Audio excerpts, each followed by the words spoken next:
Kaduki Kisumu Ramogi juang oganda ma odak e tong' mar kaunti ma Kisumu kod Kericho omed jiw mondo onyawinjruok e kindgi kendo gidagi ma onge akwede.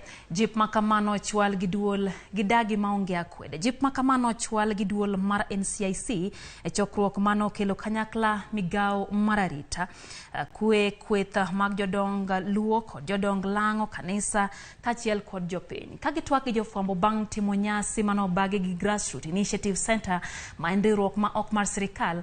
Apisas mag NCIC osingoni onge ng'ata ma ibiro daro kata mayo lope kaluwore gi yuarruok mar tong' e kind Kisumu kod county no ma Kericho.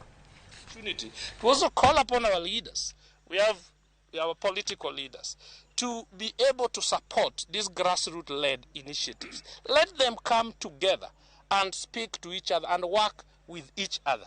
Every time we've seen our leaders from this side and the Rift Valley side working together, we have seen great fruits. We are all Kenyans, and just the same way we embrace that during the elections, we can still agree that the border is here, but our businesses must not be limited by the border. Our movement should not be interrupted because of that, and no one should feel insecure to move from one side of the county to the side of the border to the other.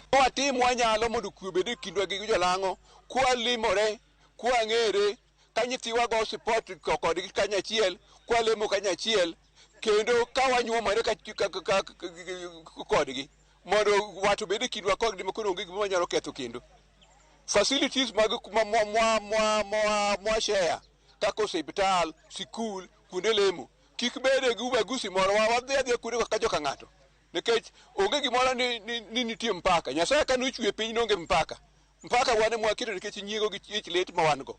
Omiyo akwayo jo Nyakach gi jodong Nyakach ni mondo wariwre uru mondo wakel kwe kindwa gi lango kendo kwa lungu bura ma jolango jodong jolango biro gi mondegi to gi nyithindo wadhi kanyachiel mondo wang'e ni watim mwanyalo mondo wabed ang'owa wabedo osiepe.